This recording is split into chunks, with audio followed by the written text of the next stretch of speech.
अस्सलामुअलैकुम dear students, मैं आपकी केमिस्ट्री टीचर अंबर फारूक और हम डिस्कस कर रहे हैं chapter number 4 structure of molecules. Structure of molecules में आज जो हमारा टॉपिक है वो है मेटालिक बॉन्ड। मेटालिक बॉन्ड यानी हम ये देखेंगे कि जो हमारे पास मेटल एटम्स होते हैं उनके अंदर बॉन्डिंग किस तरह होती है।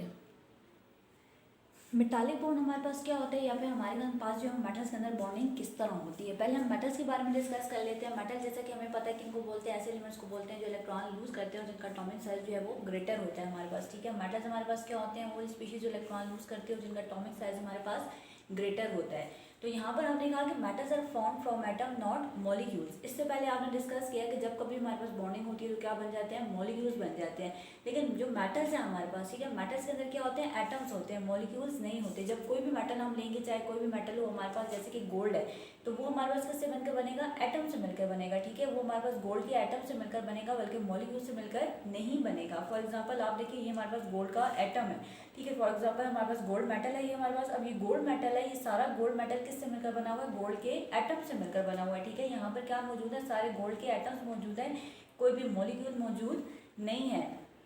तो सारे मेटल्स में हमारे पास इसी तरह होता है कि सारे मेटल्स जो है वो किससे मिलकर बनते हैं, एटम से मिलकर बनते हैं। ठीक है, उनके अंदर मॉलिक्यूल्स एग्जिस्ट नहीं करते। और ये जो एटम्स है हमारे पास जो है वो मेटल के अंदर किस तरह बॉन्ड होते हैं, with the help of metallic bond.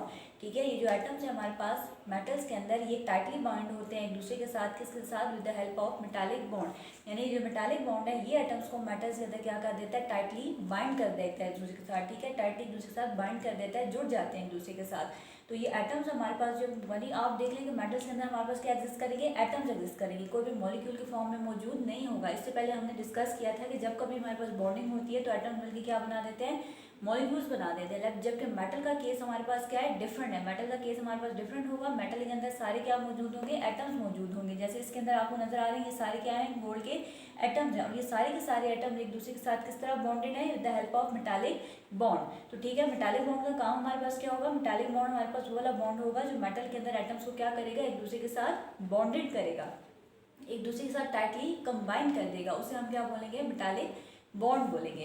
ठीक है, तो जो मेटालिक बॉन्ड है वो हमारे पास बनता किस तरह है, अब हमने ये डिस्कस करना है कि ये जो मेटालिक बॉन्ड है हमारे पास, ये बेसिकली बनता किस तरह है। अब इससे पहले आपने डिस्कस किया था कि जो बॉन्डिंग है हमारे पास वो किससे होती है, with the help of sharing और ट्रांसफरिंग ऑफ इलेक्ट्रॉन। ठीक है, कोवेलेंट बॉन्ड में आपने पढ़ा था क्या होती है, इलेक्ट्रॉन की शेयरिंग होती है। और आयनिक बॉन्ड में आपने पढ़ा था इलेक्ट्रॉन जो बनता है हमारे पास, जो बॉन्ड है वो बनता है किससे, due to transfer of electron. ठीक है, लेकिन जो हमारे पास मेटालिक बॉन्ड है, ना तो उसमें शेयरिंग होगी, ना ही उसमें इलेक्ट्रॉन ट्रांसफर होगा हमारे पास। ठीक है, मेटालिक बॉन्ड हमारे पास कोवेलेंट और आयनिक बॉन्ड की निस्बत क्या होगा, बहुत डिफरेंट होगा। ठीक है, मेटालिक बॉन्ड हमारे पास ना तो कोवेलेंट बॉन्ड की तरह शेयरिंग करेगा, ना ही आयनिक बॉन्ड की तरह ट्रांसफर ऑफ इलेक्ट्रॉन होगा इसमें हमारे पास। मेटालिक बॉन्ड जो है वो आयनिक और कोवेलेंट की बेस पे हम इसको एक्सप्लेन नहीं कर सकते। ये हमारे पास बिल्कुल टोटली डिफरेंट टाइप ऑफ जो है वो बॉन्डिंग होगी। ठीक है, इससे पहले जो हमने 3 टाइप डिस्कस की थी बॉन्ड्स की, ionic bond, covalent bond and coordinate covalent bond, तो मेटालिक बॉन्ड जो है वो इन तीनों टाइप से क्या होगा, हमारे पास बिल्कुल डिफरेंट होगा। अब मेटालिक बॉन्ड को हम किस बेस पर एक्सप्लेन करेंगे, मेटालिक बॉन्ड को हम एक्सप्लेन करेंगे on the basis of electron sea और इलेक्ट्रॉन गैस थ्योरी। ठीक है, यानी मेटालिक बॉन्ड को एक्सप्लेन करने के लिए जो थ्योरी दी गई है उसे हम क्या बोलते हैं, इलेक्ट्रॉन सी थ्योरी या फिर इलेक्ट्रॉन गैस थ्योरी। अब ये इलेक्ट्रॉन सी थ्योरी और गैस थ्योरी हमारे पास क्या होती है वो आगे हम डिटेल में डिस्कस करते हैं। ठीक है, यानी कि हम मेटालिक बॉन्ड को जो है वो इस थ्योरी की बेस पे जो है वो डिस्कस करेंगे कि मेटालिक बॉन्ड हमारे पास क्या होता है। तो आपने एक बार याद रखनी है कि एटम्स हमारे पास क्या होते हैं, मेटल्स के अंदर सिंगल होते हैं, यहाँ पे कोई भी मॉलिक्यूल नहीं बनता है। ठीक है, मेटल्स के अंदर हमारे पास हमेशा क्या होंगे, एटम्स होंगे।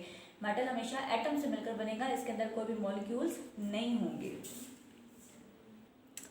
इलेक्ट्रॉन सी थ्योरी हम डिस्कस करते हैं। ठीक है, हमने कहा कि मेटालिक बॉन्ड को हम एक्सप्लेन करेंगे on the basis of electron sea theory. अब देखते ही हैं कि इलेक्ट्रॉन सी थ्योरी हमारे पास क्या होती है। ये आप कंसिडर करें हमारे पास क्या है, मेटालिक बॉन्ड है। ठीक है, आप एक मेटल कंसिडर करें, उसके अंदर हम मेटालिक बॉन्ड डिस्कस करेंगे। ये हमारे पास एक मेटल है।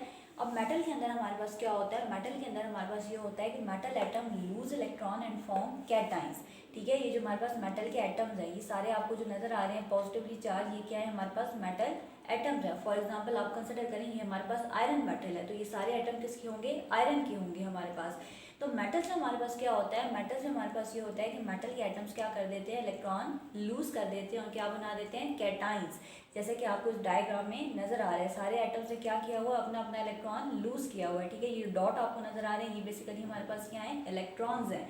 तमाम एटम से क्या किया हुआ, अपना इलेक्ट्रॉन लूज कर दिया और क्या बना देते हैं, पॉजिटिवली चार्ज आइंस, जिनको हम क्या बोलते हैं, कैटाइंस। ठीक है, तमाम एटम से क्या कर दिया, अपना इलेक्ट्रॉन लूज कर दिया और हमारे पास किसके अंदर कन्वर्ट हो गया, पॉजिटिवली चार्ज आइंस के अंदर कन्वर्ट हो गया। ये पॉजिटिवली चार्ज आइंस जिनको हम क्या बोलते हैं, कैटाइंस। ठीक है, मेटल कैटाइंस हमारे पास बन गए हैं।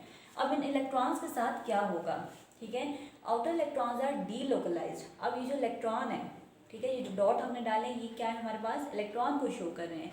तो ये इलेक्ट्रॉन हमारे पास क्या है, डीलोकलाइज। इन इलेक्ट्रॉन को हम क्या बोलेंगे, डीलोकलाइज इलेक्ट्रॉन। अब डीलोकलाइज इनको क्यों कहा जाता है, जैसा कि हमारे पास लोकलाइज का मतलब होता है वो चीज़ जो एक ही जगह से बिलोंग करे, और डीलोकलाइज का मतलब होता है वो चीज़ जो एक जगह से बिलोंग ना करे।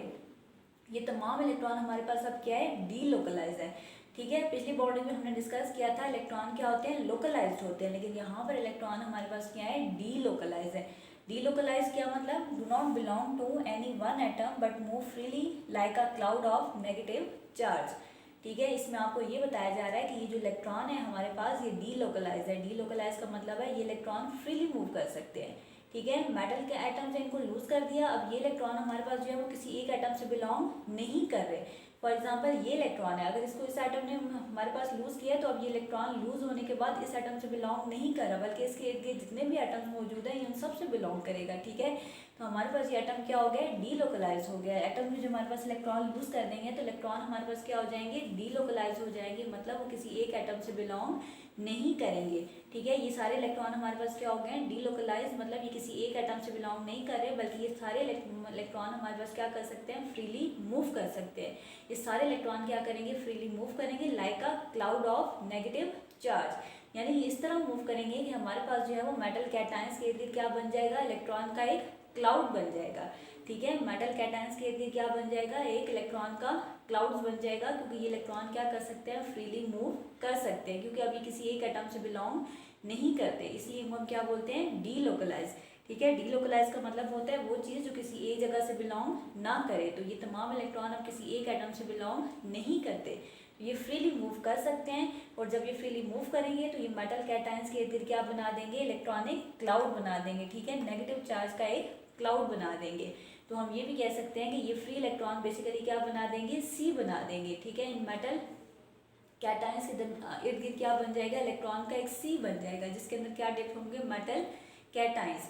ठीक है, ये जो फ्रीली मूव इलेक्ट्रॉन है हमारे पास, ये क्या बना देंगे, इलेक्ट्रॉन का एक सी बना देंगे, किसके इर्द गिर्द, मेटल एटम्स के इर्द गिर्द। ठीक है, मेटल एटम्स के इर्द गिर्द क्या बन जाएगा, इलेक्ट्रॉन का एक सी बन जाएगा, क्लाउड बन जाएगा हमारे पास। तो इस वजह से इस थ्योरी को क्या कहा जाता है, इलेक्ट्रॉन सी थ्योरी कहा जाता है। ठीक है, इलेक्ट्रॉन सी थ्योरी का मतलब है जो मेटल एटम्स होते हैं हमारे पास वो क्या करेंगे, अपना इलेक्ट्रॉन लूज कर देंगे। लूज करने के बाद किसके अंदर कन्वर्ट हो जाएंगे, कैटाइंस के अंदर। अब ये जो इलेक्ट्रॉन सारे एटम्स से लूज किए हैं हमारे पास, ये तमाम इलेक्ट्रॉन्स क्या है, डीलोकलाइज। डीलोकलाइज का मतलब है ये फ्रीली मूव कर सकते हैं। ठीक है, ये इलेक्ट्रॉन फ्रीली मूव कर सकते हैं, अभी किसी एक एटम से बिलोंग नहीं कर रहे, सारे एटम्स से जो है वो बिलोंग करेंगे। ठीक है, ये इलेक्ट्रॉन अगर इस एटम ने लूज किया है तो अब इसके इर्द गिर्द जितने भी एटम है उन सब से बिलोंग करेगा, अब ये फ्रीली मूव कर सकता है। तो जब ये इलेक्ट्रॉन फ्रीली मूव करेंगे तो ये क्या बना देंगे, इलेक्ट्रॉन का सी बना देंगे हमारे पास, किसके इर्द गिर्द, मेटल एटम्स के इर्द गिर्द। ये तमाम इलेक्ट्रॉन्स मिलकर इलेक्ट्रॉन का एक सी बना देंगे मेटल एटम्स के इर्द गिर्द। तो हम कह सकते हैं कि इलेक्ट्रॉन का एक सी बन जाएगा, जिसके अंदर क्या चीज़ डिप होगी, मेटल कैटाइंस। ठीक है, मेटल कैटाइंस, तो इसको हम क्या बोलेंगे, इलेक्ट्रॉन सी थ्योरी। इस वजह से इसको क्या कहा जाता है, इलेक्ट्रॉन सी थ्योरी कहा जाता है।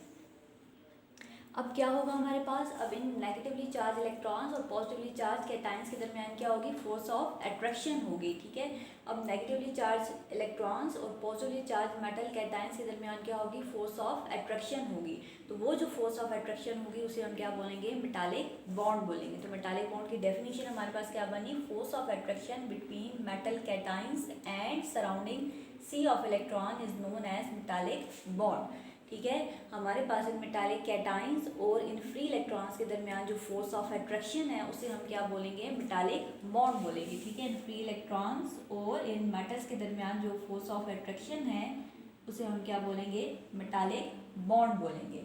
ठीक है, मेटालिक बॉन्ड हमारे पास क्या हुआ, जो हमारे पास सराउंडिंग सी जो बना हुआ है और उसके दरमियान और मेटल कैटाइंस के दरमियान जो फोर्स आ जाएगी, जिसकी मदद से ये एक दूसरे को जो है वो अट्रैक्ट करेंगे और टाइटली बाउंड हो जाएंगे, उसे हम क्या बोलेंगे, मेटालिक बॉन्ड बोलेंगे। तो मेटालिक बॉन्ड को जो है वो हम क्या बोलते हैं, इलेक्ट्रॉन सी थ्योरी या फिर इलेक्ट्रॉन गैस थ्योरी उसको कहा जाता है। ठीक है, इसमें ना तो आपके पास शेयरिंग हो रही है, ना ही आपके पास जो है इलेक्ट्रॉन कम्प्लीटली ट्रांसफर हो रहा है, बल्कि आपके पास क्या एक फोर्स ऑफ अट्रैक्शन है इलेक्ट्रॉन सी के दरमियान और मेटल कैटाइंस के दरमियान, उसे हम क्या बोलते हैं, मेटालिक बॉन्ड। तो जितने भी मेटल्स हमारे पास होते हैं उन सब के अंदर जो है वो हमारे पास सेम केस होता है। इसी तरह हमारे पास इलेक्ट्रॉन का एक सी बन जाता है और उसके अंदर क्या होते हैं, मेटल कैटाइंस होते हैं, और उनके दरमियान जो फोर्स ऑफ अट्रैक्शन होती है उसे हम बोलते हैं मेटालिक बॉन्ड। तो तमाम मेटल्स के अंदर जो है वो बॉन्डिंग जो एग्जिस्ट करती है उसे हम क्या बोलते हैं, मेटालिक बॉन्ड या फिर इलेक्ट्रॉन सी थ्योरी। इसके साथ ही आज का लेक्चर हमारा ख़त्म होता है। ठीक है, आज हमने डिस्कस किया मेटालिक बॉन्ड, और मेटालिक बॉन्ड से रिलेटेड आपकी बुक में जो है वो शॉर्ट क्वेश्चन नंबर 1 है वो आपने अटैम्प्ट करना है। नेक्स्ट लेक्चर के साथ फिर मुलाकात होगी। अल्लाह हाफिज़।